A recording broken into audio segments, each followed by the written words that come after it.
গল্পে শুরু হয় নদীর পাড়ে গড়ে ওঠা শান্ত এক গ্রাম থেকে। সেখানে একটা ছোট মেয়ে নদীর ধারে খেলছিল। তখন তার বাবা এসে বলে, মা, আমি মাছ ধরতে যাচ্ছি, তুমি কিন্তু পানি থেকে দূরে থেকো। ভুল করে পানিতে পড়ে গেলে বড় কোনো মাছ তোমাকে গিলে খেতে পারে। এটা শুনে মেয়েটি হেসে দেয় এবং মজা করে বলে, যদি কোনো মাছ আমাকে ধরেও ফেলে তবে আমি তাতে লবণ মরিচ দিয়ে নিজেই তাকে খেয়ে ফেলবো। মেয়ের কথা শুনে বাবা হাসি মুখে বলল, তুই যদি এমনটা করিস তবে সত্যি পানির দানব তোকে ধরে নিয়ে যাবে। মেয়েটি হাসতে হাসতে বলে, বাবা, রাক্ষস টাক্ষস বলতে কিচ্ছু নেই। তখন তার বাবা পানির দিকে ইশারা করে বলেন, দেখতো পানির নিচে ওটা কি সাঁতার কাটছে। ছোট মেয়েটি চুপচাপ পানির নিচে তাকাতেই হুট করে তার বাবা পানির ভেতর থেকে লাফিয়ে উঠে তাকে ভয় দেখিয়ে দেয়। মেয়েটি ভয়ে কাঁদতে শুরু করলে বাবা তাকে হাসানোর জন্য পানির ভেতর মজার মজার মুখভঙ্গি করতে থাকেন। মেয়েটি আবার হাসিতে ফেটে পড়ে আর চিৎকার করে বলে, বাবা, আরেকবার দেখাও না। কিন্তু ঠিক তখনই কোনো এক অজানা শক্তি তার বাবাকে পানির গভীর নিচে টেনে নিয়ে যায় এবং নিমিষে তাকে ছিঁড়ে খেয়ে ফেলে। গ্রামবাসীদের ধারণা হয় যে লোকটিকে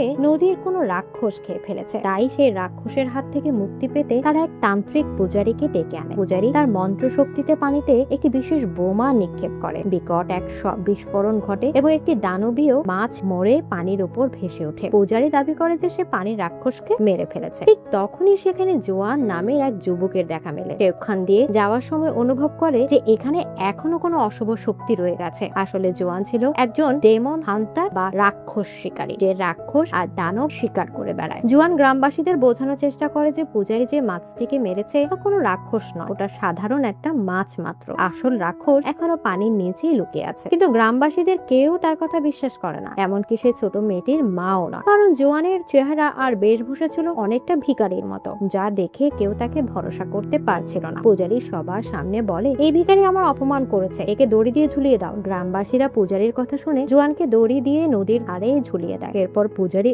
অভয় দিয়ে বলে, এখন আর ভয়ের কিছু নেই, আমি পানির শয়তানকে মেরে ফেলেছি, আপনারা নিশ্চিন্তে নদীতে নামতে পারেন। কথাটি শুনে গ্রামবাসীরা আনন্দে মেতে ওঠে এবং নদীতে ঝাঁপ দিয়ে সাঁতার কাটতে শুরু করে। সবাই যখন উল্লাস করছিল তখনই জোয়ান নজরে পড়ে নদীর পানির নিচে ঘুরতে থাকা আসল শয়তানটি। সে দেখে শয়তানটি গোসল করতে থাকা মানুষদের দিকে এগোচ্ছে। জোয়ান চিৎকার করে সবাইকে নদী থেকে উঠে আসতে বলে, কিন্তু কেউ তার কথা কানে নেয় না। হঠাৎ পানির নিচে সেই শয়তান মানুষের উপর ঝাঁপিয়ে পড়ে এবং অনেককে মেরে ফেলে। যারা বেঁচে যায় তারা দ্রুত নদী থেকে উঠে লুকিয়ে পড়ে। গ্রামের প্রধান বা মুখিয়া রেগে গিয়ে পূজারীকে বলে, তুমি আমাদের সাথে মিথ্যা বলেছো। পূজারী আমতা আমতা করে বলে, আমি তো ওটাকে মেরেছিলাম, এখন যদি অন্য কেউ আসে তবে আমি কি করব। ঠিক তখনই রাক্ষসটি তার লম্বা জিভ দিয়ে মুখিয়াকে পেঁচিয়ে গিলে ফেলে। এই দৃশ্য দেখে গ্রামবাসীরা আতঙ্কে দিকবিদিক জ্ঞান শূন্য হয়ে ছুটতে থাকে। জোয়ান সবাইকে বুদ্ধি দেয় যে তারা যেন মরে যাওয়ার ভান করে পড়ে থাকে, যাতে পানির শয়তান তাদের কিছু না করে। গ্রামবাসীরা জোয়ানের উপর এত জুলুম করার পরেও যে তাদের সাহায্য করেছিল, কারণ ডেমন হান্টার হলেও জোয়ান মনে প্রাণে খুব ভালো মানুষ ছিল। এবার গ্রামবাসীরা তার কথা বিশ্বাস করে এবং মরে যাওয়ার নাটক করে। কিন্তু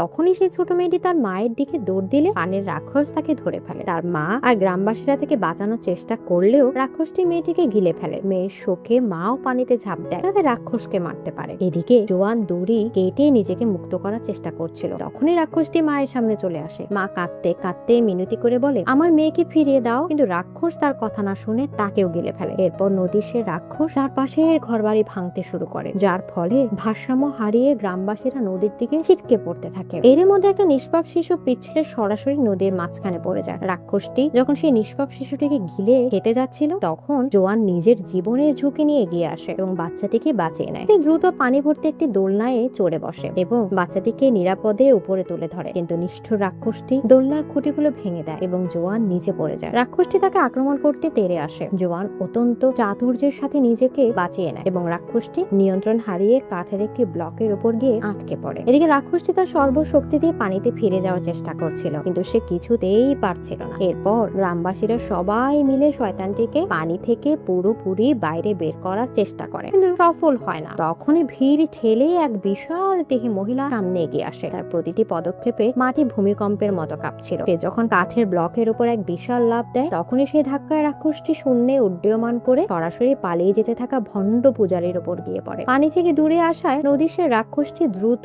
দুর্বল হয়ে পড়ে এবং মরতে শুরু করে। কিন্তু হঠাৎ সবাইকে অবাক করে দিয়ে সেটি একটি সাধারণ যুবক মানুষের রূপ ধারণ করে। দৃশ্যটি দেখে গ্রামবাসীরা তাকে মারার জন্য তেড়ে আসে, কিন্তু জোয়ান সবাইকে বাধা দেয়। সে বলে, একে আমার কবজায় নিতে দাও, আমি শয়তানদের কিভাবে শান্ত করতে হয় তা জানি। জোয়ান তার ব্যাগ থেকে নার্সারি রাইমসের রহস্যময় বই বইটি বের করে যা তার গুরু তাকে দিয়েছিলেন। জোয়ান সেই বইয়ের ছড়াগুলো গাইতে শুরু করে, কিন্তু রাক্ষসটি শান্ত হওয়া তো দূরের কথা, উল্টো জোয়ানকে বেদম মারধর শুরু করে। ঠিক সেই মুহূর্তে সেখানে এক মেয়ের আবির্ভাব ঘটে যার নাম ছিল ডান, কিন্তু ডানের মনে জোয়ানের মতো দয়া মায়া ছিল না। সে ছিল অত্যন্ত কঠোর এবং প্রতিটি রাক্ষসকে সে নির্মম ভাবে শিকার করত। আমরা দেখি ডান সেই পানির রাক্ষসটিকে প্রচন্ড মারধর করে এবং তার জাদুকরী শক্তির মাধ্যমে সেটিকে একটি ছোট পুতুলের মতো বন্দি করে ফেলে। গ্রামবাসীরা ডানের প্রতি কৃতজ্ঞতা প্রকাশ করে। এরপর ডান জোয়ানকে জিজ্ঞেস করে, তুমি কে? জোয়ান নিজেকে একজন রাক্ষস শিকারী হিসেবে পরিচয় দেয় এবং বৃদ্ধে সে নার্সারি রাইমস এর বইটি দেখায়। এটা দেখে ডান হেসে উড়িয়ে দেয় এবং নিজের জাদুকরী হাতের বালাটি দেখে সেখান থেকে চলে যায়। এরপর জোয়ান তার গুরুর কাছে ফিরে গিয়ে পানির সে রাক্ষসের কথা জানায়, কিন্তু তার গুরু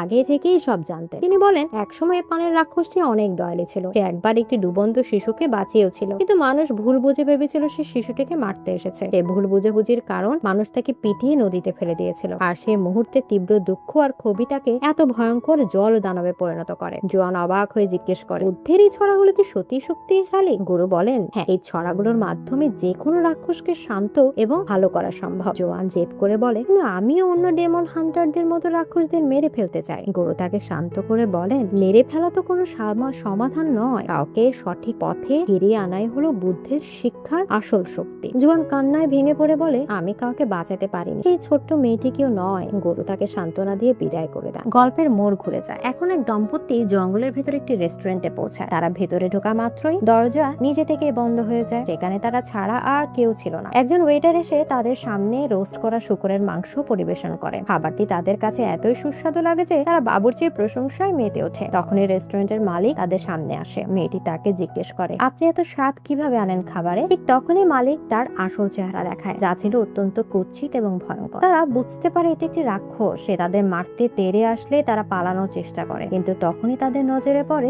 রোস্ট করা শূকরগুলোর দিকে। তারা দেখে আসলে এগুলো শূকর নয়, বরং রোস্ট করা মানুষের মৃতদেহ। এই বিভীষিকাময় রেস্টুরেন্টের ভেতর রোস্ট করা শূকরগুলোর আড়ালে মানুষের হাড় গোড় দেখে দম্পতিটি আতঙ্কে জমে যায় এবং রাক্ষসটি তাদের মেরে ফেলে। এরপর আমরা দেখি জোয়ান সে একই রেস্টুরেন্টে এসে পৌঁছায়। একজন মেয়ে তাকে স্বাগত জানিয়ে বলে, আমাদের রেস্টুরেন্টের সবচেয়ে সুস্বাদু ডিশটি আপনার অবশ্যই পছন্দ হবে। কিন্তু জোয়ান যেহেতু একজন ডেমন হান্টার ছিল, তাই সেখানে যা ঘটেছিল তার সবকিছু তার আসল রূপে দেখতে পাচ্ছিল। সাধারণ গ্রাহকদের জায়গায় সে মরা মানুষের লাশ এবং সুস্বাদু খাবারের বদলে রোস্ট করা মানুষ দেখতে পায়। জোয়ান মেয়েটিকে থামিয়ে দিয়ে বলে, যথেষ্ট হয়েছে, তোমার খেলা শেষ। আমি জানি তুমি আসলে একটা রাক্ষস। কথাটি শুনে মেয়েটি তাকে মারার চেষ্টা করতেই ডান সেখানে হাজির হয় এবং তার জাদুকরি বালা দিয়ে সব রাক্ষসকে খতম করে দেয়। এরপর রেস্টুরেন্টের আসল মালিক সামনে আসে। ডান তাকেও প্রচন্ড মারধর শুরু করে। জানা যায় রেস্টুরেন্টের মালিক আসলে ছিল পিগ ডেমন। ডান জোয়ানকে বলে পিগ ডেমনকে নিজের দিকে টেনে নিতে, কিন্তু সেটি এতই শক্তিশালী ছিল যে ডানের জাদুকরি কাপড়েও বন্দী হতে চায় না। উল্টো সে তার আসল ভয়ঙ্কর চেহারা দেখিয়ে দেয়। প্রাণ বাঁচাতে জোয়ান আর ডান সেখান থেকে পালিয়ে আসতে বাধ্য হয়। পেছন তাকিয়ে তারা দেখে পুরো রেস্টুরেন্টই ধ্বংস হয়ে গেছে। ডান আক্ষেপ করে বলে, পিগ ডেমনকে মারতে পারলে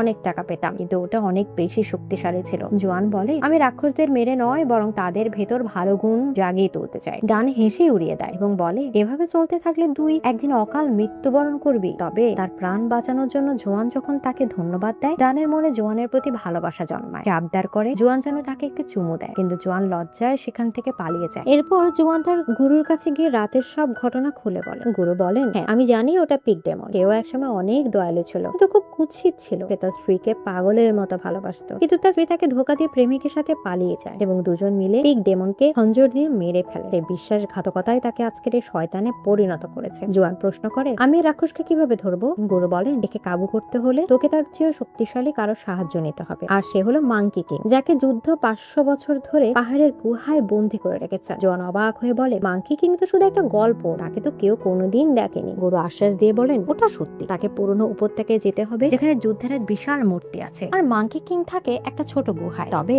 মনে রাখিস, মাঙ্কি কিং শুধু শক্তিশালী নয়, সে অনেক ধূর্ত বটে। তার জালে পা দিস না। জোয়ান যাত্রা শুরু করে, কিন্তু মাঝপথে অন্য ডেমন হান্টারদের পাতা জালে তার পা আটকে যায়। সেই শিকারীদের একজনের গলার ডানের জাদুকরি বালাটি ঝুলছিল। তারা জানে যে তারা শুধু রাক্ষস নয়, রাক্ষস শিকারীদেরও মেরে ফেললে। তারা ডানকেও বন্দী করে রেখেছিল। তার নিজেকে বাঁচাতে মিথ্যে বলে যে জোয়ান তার স্বামী এবং তারা ডেমন হান্টার নয়। শিকারীরা প্রমাণ চায় এবং তাদের একে অপরকে জড়িয়ে ধরতে বলে। ডান জোয়ানকে অনুরোধ করে যেন সে সবার সামনে এটা স্বীকার করে, নয়তো তারা দুজনই মারা পড়বে। জোয়ান প্রথমে রাজি না হলেও গলার কাছে চাকু থেকে বাধ্য হয়ে হ্যাঁ বলে, কিন্তু ডান যখন অতিরিক্ত অভিনয় শুরু করে, জোয়ান সব বুঝে ফেলে এবং গোপনে ডানের হাতের বাঁধন খুলে দেয়। সে বুঝতে পারে আসলে সেখানে উপস্থিত সবাই ডানের দিল। ডান এই পুরো নাটকটি সাজিয়েছিল যাতে সে জোয়ানের কাছাকাছি আসতে পারে। সে সরাসরি জোয়ানকে বলে, তোমাকে মানানোর আর কোনো পথ আমার জানা ছিল না, আমি তোমাকে সত্যি ভালোবাসি। কিন্তু জোয়ান তাকে ফিরিয়ে দিয়ে বলে, আমি একজন শিকারী, আমার লক্ষ্য পূরণ করাই আমার কাজ, আমি তোমাকে ভালোবাসতে পারবো না, বরং তুমি আমাকে ভুলে যাও। জোয়ান চলে যেতে উদ্যত হলে ডান তার লোকদের বলে তাকে বন্দি করতে। ডানের মন খারাপ দেখে তার এক বান্ধবী তাকে সাহায্য করার প্রস্তাব দেয়। সে কিছু জাদুঘরি কাগজের পুতুল ডানের পিঠে বেঁধে দেয় যাতে ডান বান্ধবীর কথা মতো অঙ্গি ভঙ্গি করে জোয়ানকে পটাতে পারে, কিন্তু হিতে বিপরীত হয়। বাইরে লড়াই শুরু হলে পুতুলের কারণে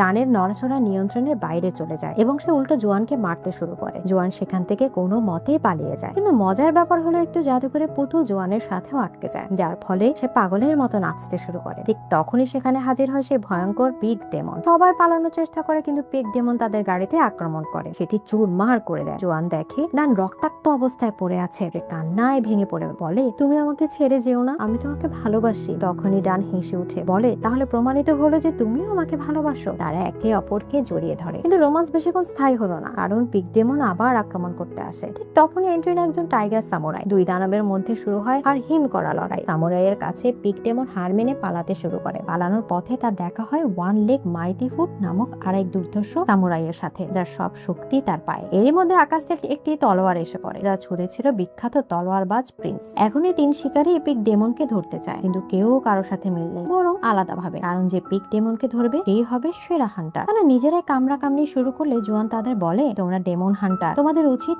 এক হয়ে রাক্ষসের বিরুদ্ধে লড়াই করা। কিন্তু তারা জোয়ানকে ভিখারি বলে অপমান করে। ডান এখানে জোয়ানকে সমর্থন করতে গেলে জোয়ান রেগে গিয়ে বলে, তুমি আমার লক্ষ্য থেকে আমাকে বিচ্যুত করছো, আমার একটা বড় উদ্দেশ্য আছে, আমাকে ছেড়ে দাও। রেগে গিয়ে ডান জোয়ানদের সেই নার্সারি রাইমস এর বইটি ছিঁড়ে ফেলে, কিন্তু জোয়ান থেমে থাকে না। সে এগিয়ে চলে এবং অবশেষে এই দুর্গম পাহাড়ে পৌঁছায়। সেখানে সে প্রথমে বুদ্ধের মূর্তি খুঁজে পাচ্ছিল না, কিন্তু একটি পাত্রে মুখ ধোয়ার সময় সে পাত্রের গায়ে লেখা থাকতে পায়, আয়নায় লুকানো প্রতিচ্ছবিকে চেনো। তখনই সে পানির নিচে অর্ধনিমজ্জিত বুদ্ধের বিশাল মূর্তিটি দেখতে পায়। সে বুঝতে পারে মাঙ্কি কিং এই পাহাড়ের ভেতরেই আছে। পাহাড়ের গায়ে ফুলের নিচে একটি গোপন পথ খুঁজে পায় জোয়ান। ভেতরে ঢোকা মাত্র একজন লোক পাগলের মতো তার উপর ঝাঁপিয়ে পড়ে। জোয়ান ভয় পেয়ে বলে, আমি মাঙ্কি কিং কে খুঁজতে এসেছি। লোকটি হাসি মুখে বলে, আরে ভাই, আমিই তো মাঙ্কি কিং। জোয়ানকে দেখে খুব খুশি হয় এবং নিজের 500 বছরের বন্দি জীবনের করুণ কাহিনী শোনায়। সে বলে, 500 বছর আগে আমি খুব দুষ্ট ছিলাম, বুদ্ধের অবাধ্য হয়েছিলাম বলেই তিনি আমাকে এখানে বন্দি করেছেন, কিন্তু এখন আমি নিজেকে বদলে ফেলেছি, আমি এখন একজন ভালো মানুষ। জোয়ান তখন তাকে জিজ্ঞেস করে কিভাবে সে পিগ ডেমনকে শান্ত করতে পারে। মাঙ্কি কিং মুচকি হেসে বলে, সে রাক্ষসকে হারানোর একটি পথ আছে। মাঙ্কি কিং জোয়ানকে সেই সিনটি দেখায় যা তাকে বহু বছর ধরে এখানে বন্দি করে রেখেছে। সে বলে, এই মন্ত্র দিয়েই পিগ ডেমনের ভেতরে ভালো গুণ ফিরিয়ে আনা সম্ভব। কিন্তু জোয়ান জানে এই মন্ত্রটি মাঙ্কি কিং এর বন্দি দশার চাবিকাঠি, তাই সেটি সরাতে রাজি হয় না। এটা শুনে মাঙ্কি কিং প্রচন্ড রেগে যায়। সে নিজেই সিলটি সরানোর চেষ্টা করলে এক বিকট বৈদ্যুতিক ঝটকায় ছিটকে পড়ে। হতাশ হয়ে সে বুদ্ধের কাছে আর্তনাদ করে বলে, 500 বছর কেটে গেছে, আমি নিজেকে বদলে ফেলেছি, এখন তো আমাকে মুক্তি দাও। জোয়ান তখন তাকে বলে, তুমি কোনোদিনই বুদ্ধকে বিশ্বাস করনি, কোনো ভালো কাজ করনি, করলে তিনি তোমাকে অনেক আগেই ছেড়ে দিতেন। এখন আমার পিগ ডেমনকে ধরতে তোমার সাহায্য চাই। মাঙ্কি কিং কুটিল হেসে বলে, পিগ ডেমনকে এখানে রাখতে হলে একজন সুন্দরী মেয়েকে টোপ হিসেবে ব্যবহার করো, বাকিটা আমি দেখে নেব। ঠিক তখনই সেখানে ডান হাজির হয়। জোয়ান অবাক হয়ে তাকে প্রশ্ন করলে ডান বলে, কোনো প্রশ্ন করো না, আমি জানি এবার তোমার একজন সুন্দরী মেয়ের প্রয়োজন। ডানের সাহায্যে পিগ ডেমন সেখানে প্রকট হয় এবং তাদের আক্রমণ করতে যায়, কিন্তু মাঙ্কি কিং চালাকি করে তাকে গুহার ভেতর টেনে নেয়। জোয়ান আর ডান ভেতরে গিয়ে দেখে সেই ভয়ঙ্কর পিগ ডেমন একটি ছোট্ট নিরীহ শূকরে পরিণত হয়েছে। ডান তার জাদুকরি কাপড়ের সাহায্যে তাকে একটি পুতুলে বন্দি করে ফেলে এবং জোয়ানের হাতে জলদানব ও শূকর দানবের পুতুল দুটি সঁপে দেয় যাতে সে তাদের ভালো করতে পারে। এরপর ডান আবেগপ্রবণ হয়ে বলে, আমি তোমাকে বিয়ে করতে চাই। সে তার জাদুকরি বালাটি একটি আংটিতে রূপান্তরিত করে জোয়ানের আঙুলে পরিয়ে দেয়। জোয়ান হকচকিয়ে যায় এবং আংটিটি খোলার আপ্রাণ চেষ্টা করে, কিন্তু সেটি খুলছিল না। জোয়ান রেগে গিয়ে একটা পাথর দিয়ে নিজের আঙুল ভেঙে ফেলার ভয় দেখিয়ে বলে, আমি তোমাকে ভালোবাসি না, এই আংটিটা না খুললে আমি আমার আঙুলে কেটে ফেলবো। ডান ভীষণ কষ্ট পায় এবং জাদুকরি আংটিটি খুলে নেয়। সে জোয়ানের সেই ছেঁড়া নার্সারি রাইমস এর বইটি তাকে ফেরত দিয়ে বলে, আমি লেখাপড়া জানি না, তাই এই ছেঁড়া পাতাগুলো জোড়া দিতে আমার 3 দিন সময় লেগেছে, আমি লজ্জিত, আজ থেকে আমি তোমাকে আর বিরক্ত করব না। এই বলে ডান সেখান থেকে চলে যায়। জোয়ান মাঙ্কি কিং কে ধন্যবাদ দিয়ে গুহা থেকে বেরিয়ে আসতেই ডানের অভাব অনুভব করতে থাকে। সে মন খারাপ করে বসে পড়লে মাঙ্কি কিং ভেতর থেকে তাকে ডাকে। সে জিজ্ঞেস করে, আজ কি চাঁদের রাত? জোয়ান বলে, হ্যাঁ। মাঙ্কি কিং বলে, একটি ফুলের কারণে আমি চাঁদ দেখতে পারছি না, ওটা কি ছেড়ে দেবে? জোয়ান সরল বিশ্বাসে সেই ফুলটি ছিঁড়ে ফেলে আর সাথে সাথে সেখানে আগুন ধরে যায়। আসলে ওই ফুলটিই ছিল বুদ্ধের আসল সিল, যা মাঙ্কি কিংকে আটকে রেখেছিল। জোয়ান মাঙ্কি কিং এর জালে ফেসে যায় এবং তাকে মুক্ত করে দেয়। মুক্ত হয়ে মাঙ্কি কিং তার আসল ভয়ঙ্কর রূপ ধারণ করে চিৎকার করে বলে, এখন আমি স্বাধীন, স্বয়ং বুদ্ধ আমার কিছুই করতে পারবে না। জোয়ান বলে, তুমি ভুল বলছো, বুদ্ধ সবখানেই আছে। জোয়ান হাত জোর করে বুদ্ধকে স্মরণ করলে মাঙ্কি কিং রেগে কি জোয়ানের মাথার সব চুল টেনে ছিঁড়ে ফেলে এবং বলে, তোমার বুদ্ধ একজন মিথ্যুক, তিনি আমাকে বাঁচাতে আসবেন না। ঠিক তখনই সেই দিন দুর্ধর্ষ ডেমন হান্টার মাঙ্কি কিংকে মারতে আসে, কিন্তু মাঙ্কি কিং চোখের পলকে তাদের সবাইকে শেষ করে দেয়। মাঙ্কি কিং যখন জোয়ানকে মারতে এগোয় তখন ডান আবার ফিরে আসে এবং তার জাদুকরি বালা দিয়ে মাঙ্কি কিংকে আক্রমণ করে, কিন্তু মাঙ্কি কিং অনায়াসে সে আক্রমণ রুখে দেয় এবং নিষ্ঠুর ভাবে ডানের হাত পা ভেঙে দেয়। দৃশ্যটা দেখে জোয়ান বান্নায় ভেঙে পড়ে। মৃত্যুর কোলে ঢলে পড়া ডান জিজ্ঞেস করে, আমি ফিরে এসেছি কারণ আমি তোমাকে ভালোবাসি, তুমি কি আমাকে ভালোবাসো? জোয়ান ডুকরে কেঁদে উঠে বলে, হ্যাঁ, প্রথম যেদিন তোমাকে দেখেছি সেদিন থেকে আমি তোমার দেওয়ানা, আমি চিরকাল তোমাকে ভালোবাসবো। ডান ক্ষীণস্বরে বলে, আমি সবসময় তোমার সাথে থাকতে পারবো না, শেষবারের মতো আমাকে জড়িয়ে ধরো। জোয়ান ডানের নিথর দেহটি জাপটে ধরে কাঁদে এবং তার সেই জাদুকরি আংটি নিজের আঙুলে পড়ে নেয়। ঠিক তখনই নিষ্ঠুর মাঙ্কি কিং তার অশুভ শক্তি দিয়ে ডানকে শূন্যে ছুড়ে মারে এবং মুহূর্তের মধ্যে ডানের অস্তিত্ব মিটিয়ে দেয়। মাঙ্কি কিং অট্টহাসি দিয়ে বলে, যে মেয়েটিকে তুই ভালোবাসতি আমি তাকে শেষ করে দিয়েছি, এখন দেখি তোর বুদ্ধ তোকে কিভাবে বাঁচায়। ঠিক সেই মুহূর্তে জোয়ান তার সেই নার্সারি রাইমস এর বইটি বের করে মন্ত্র জপতে শুরু করে। আসলে ডান যখন বইটি জোড়া দিয়েছিল সে লেখাপড়া জানতো না বলে অজান্তেই পাতাগুলো এমন ভাবে সাজিয়েছিল যা বুদ্ধের শক্তিশালী মন্ত্রে রূপান্তরিত হয়ে গিয়েছিল। জোয়ান যখন সে মন্ত্র পড়া শুরু করে তার চারপাশ এক স্বর্গীয় আলোয় ভরে ওঠে। বুদ্ধের মহাশক্তি জোয়ানকে রক্ষা করতে শুরু করে এবং মাঙ্কি কিং শত চেষ্টা করেও তার কোনো ক্ষতি করতে পারে না। হঠাৎ পুরো পাহাড় জুড়ে বুদ্ধের এক বিশাল মূর্তির আবির্ভাব ঘটে। রাগে অন্ধ হয়ে মাঙ্কি কিং সেই মূর্তিকে ভেঙে ফেলার চেষ্টা করলে স্বয়ং বুদ্ধ প্রকট হন। বুদ্ধ তার বিশাল হাতে মাঙ্কি কিংকে চেপে ধরার চেষ্টা করেন। মাঙ্কি কিং এক দানবীয় গরিলার রূপ ধারণ করে সেই হাত আটকানোর আপ্রাণ চেষ্টা করে, কিন্তু বুদ্ধের অসীম শক্তির সামনে সে খড়কুটোর মতো উড়ে যায় এবং তার হাতের নিচে চাপা পড়ে। এরপর মাঙ্কি কিং এক দিব্য জগতে পৌঁছে যায় এবং সেখানে সে আবার সাধারণ মানুষের রূপ ফিরে পায়। জোয়ান তার কাছে এগিয়ে আসে এবং নিচের সেই জাদুঘরে আংটি দিয়ে মাঙ্কি কিং এর জন্য একটি মুকুট তৈরি করে দেয়। এর কারণ হলো জোয়ানের মন্ত্রের শক্তিতে মাঙ্কি কিং এর ভেতরে সব অশুভ ছায়া মুছে গিয়ে সে এখন একজন ভালো মানুষে পরিণত হয়েছে। সবশেষে আমরা জোয়ানের গুরুকে দেখতে পাই। গুরু সন্তুষ্টির সাথে বলেন, জোয়ান, আজ তুই জীবনের আসল মানে বুঝতে পেরেছিস। জোয়ান শান্ত স্বরে উত্তর দেয়, এই পৃথিবী দুঃখে ভরা, আর সব দুঃখ শেষ করা আমার কাজ নয়, আমি শুধু মানুষের মনে বদল আনতে চাই। এর জন্য তাকে ধর্মগ্রন্থের 22টি পবিত্র বই খুঁজে বের করতে হবে। গুরু তাকে নির্দেশ দেন, তোমাকে বাংলাদেশে যেতে হবে এবং সেই পবিত্র বইগুলো খুঁজে বের করতে হবে। যদিও এই পথ অত্যন্ত বিপজ্জনক হবে, কিন্তু তাকে সাহায্য করার জন্য সাথে থাকবে সেই 3 রাক্ষস, জলদানব, পেগদানব এবং স্বয়ং মাঙ্কি কিং। বন্ধুরা, এভাবেই মাঙ্কি কিং এর এক নতুন যাত্রা শুরু হয় আর এখানেই সমাপ্তি ঘটে এই অসাধারণ মুভি। তো বন্ধুরা, কেমন লাগলো এই অসাধারণ গল্পটি তা অবশ্যই কমেন্ট করে জানাতে একদমই ভুলবে না। তোমরা যদি এই চ্যানেলটিকে এখনো সাবস্ক্রাইব না করো, এখনই সাবস্ক্রাইব করে দাও। দেখা হবে পরবর্তী ভিডিও নিয়ে। ততক্ষণ পর্যন্ত ভালো থেকো, সুস্থ থেকো। আল্লাহ হাফেজ।